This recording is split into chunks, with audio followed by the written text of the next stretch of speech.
and I suspect what's happened is things have happened very fast. They may well have hit a bird. They may well have found themselves very short of time and may have thrown themselves onto the nearest available runway. But it does appear that they've landed far too fast without the gear down, without the backups, and that from that moment on, then the accident was inevitable. It's a tragic accident, isn't it? And what we can do is look at what we know and then try and use some of the sort of flying experience to try and actually make a little bit more sense of it. So what we know on Sunday, this airline appeared to land on a runway. It didn't have its undercarriage down. It impacted the end of the runway at high speed. And tragically, as you say, 175 passengers, 4 of the crew were all killed, and the 2 flight crew appeared to have now survived. And at least we've got some eyewitness accounts of what happened. There were reports that air traffic control had said that there were massive birds around the airfield just a couple of minutes before the airline apparently hit a bird, declared a mayday, which is a major emergency, and a go-round. In other words, it sounds like it was on approach to the runway and overshot. Now, that's what we know. If we now look at the video footage, and of course, these days there's extensive video footage around, it is obvious that the aircraft on the runway, as it's flying along the runway without its undercarriage down, also doesn't have its flaps down. Now, most people would go, why does that matter? When you're landing an aircraft, you want to land with as slow a ground speed as possible. That way you can stop as quickly as possible. There are 3 things on this particular day which didn't help the pilot, one of which is that rather than landing on the prevailing runway, which was 01 on that day, he asked to land in the opposite direction. That means rather than landing into wind, he would have been landing with a tailwind. That would have meant that he was landing significantly faster than otherwise would have done. Secondly, by not putting your flaps down, flaps are designed to slow the aircraft down. You can fly at a slower speed, more drag, but a slower speed. So without those flaps down, the aircraft would have been flying very fast. And thirdly, it looked likely he's landed about over a kilometre into the runway. In other words, he had a lot of runway behind him, not much left in front of him. All 3 of those things, and without the undercarriage down, meant that he had no chance of stopping before the end. And in some respects, therefore, the accident by that stage was inevitable. Right, so it's an amalgam of reasons potentially that this happened. And as you say, if we know that there are 2 survivors, potentially we might get a bit more explanation in the coming days as to why those three sort of unusual landing events occurred. We should do, yes. Unfortunately, again, this is speculation, but when you fly in an airline, generally the cabin crew sit in rearward-facing seats near the front of the airplane and also near the back.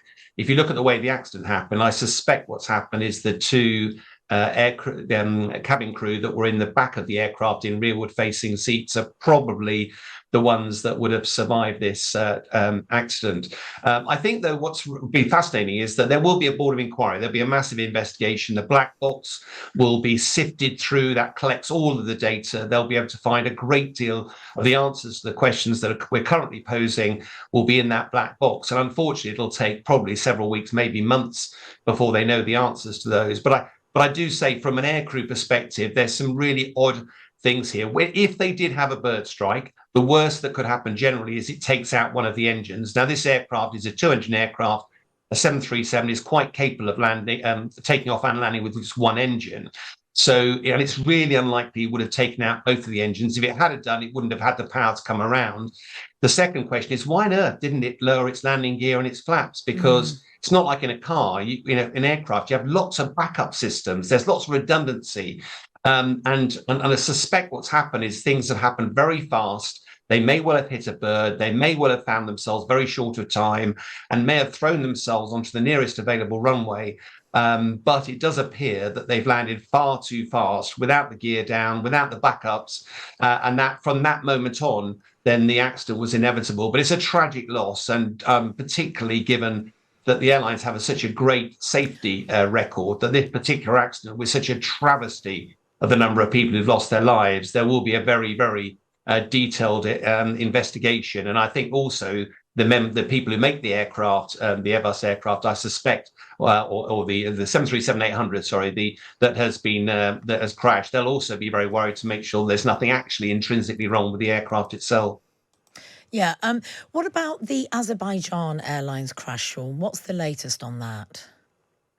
Well, the danger is because yes, the common thing is they're both airline crashes, and there's been a tragic loss of accident. Unfortunately, it looks very, very different. If when the Azerbaijan airline, which was heading for Grozny in Russia, tried to land, was told by the Russians it couldn't land. There was pretty poor weather. They said there were birds around, but the harsh reality was that Russia was under attack by drones, and therefore the air defense systems in Russia were on alert. And I know firsthand that a lot of the people operating air defense systems are under the premise that if it flies, it dies. They basically shoot at anything in the sky. Now, when this aircraft crashed about 3 kilometers short of a runway, the Russians initially claimed that it was a bird strike. When you look at the rear end of the airline that survived, this Embraer jet, there are lots of holes in the side of the aeroplane. Now, bird strikes, they hit the front of the aeroplane. They're not fast enough to fly into the side of the aeroplane, and certainly not fast enough to go and make big holes.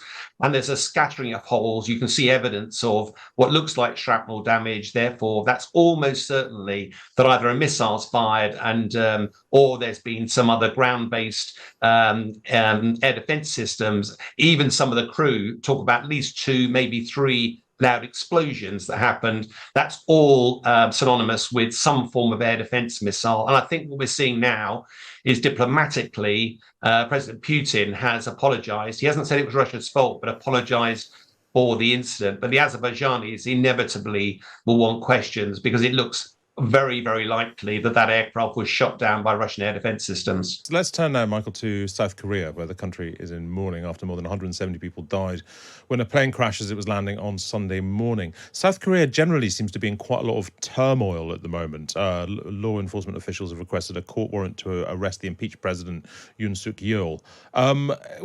What's going on there? Is the political turmoil likely to be resolved anytime soon? Well, I think, sadly, this dreadful tragedy of the air crash has probably pulled people together, and it may have sharpened minds to say we do need to hang together and make the most of our society and our democracy.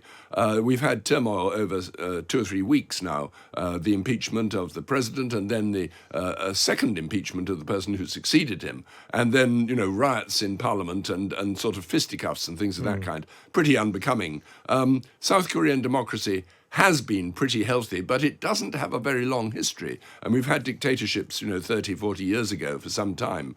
And of course, you've always got the spectre of North Korea just across the border, which is flexing its muscles right now. And American forces there are, guarding South Korea, but there's a lot of worry that maybe these will be drawn down when Trump comes to office. So there's a feeling that they do need to get their act together. And I think they might, but I think this latest political turmoil on top of the air crash has really shaken the country. Turning to another air crash, Vladimir Putin has almost admitted that Russia was behind the crash in Azerbaijan earlier in the week. Does Vladimir Putin end the year in a stronger position than many expected he might be in? Yes, he does. It will be a quarter of a century on January the 1st since he became president. Wow. And he came with high hopes, not only in Russia, he was fit, sober, young, vigorous, and clearly anti-communist. I mean, he's never attempted to reverse the economic changes. He was pro-business. The West looked at him and thought, he may be ex-KGB, but he's a realist and a pragmatist. It's all gone pretty sour. He is universally, well, not universally, but certainly in the West, seen as a dangerous predator and aggressor, that kind of thing. But he is in a fairly strong position. This is probably why he allowed himself to apologize for the incident, the shooting down of the aircraft in Azerbaijan, which is where it came down. It came down in Kazakhstan, but it was hit by Russian air defenses. And the Azerbaijanis were furious. Now, Azerbaijan is pretty key to Russian strategy at the moment. It's the strongest state in the Caucasus now. It's oil-rich. It's very important. It actually helps launder a lot of Russian gas, which they buy and then resell as though it's their own. And Aliyev, the president, is a dictator in the same mold as Putin. So he doesn't really want to antagonize them. So he did apologize, probably the first time he ever has done, a sort of apology. He didn't accept responsibility, but the president of Azerbaijan said, "You take responsibility." So we'll see. But otherwise, he's looking pretty secure. Things are going well for him in Ukraine. The Russian forces are steadily advancing. There's a general feeling that Ukraine cannot continue as it is much longer without either more aid or more fighters. I mean, they've lost a lot of men. It's going well for him elsewhere, that he's managed to evade sanctions pretty cleverly. Bit by bit, the attempt to isolate him and leave him, alone hasn't worked. China's come to his rescue. And he's suppressed all internal dissent very, very heavily.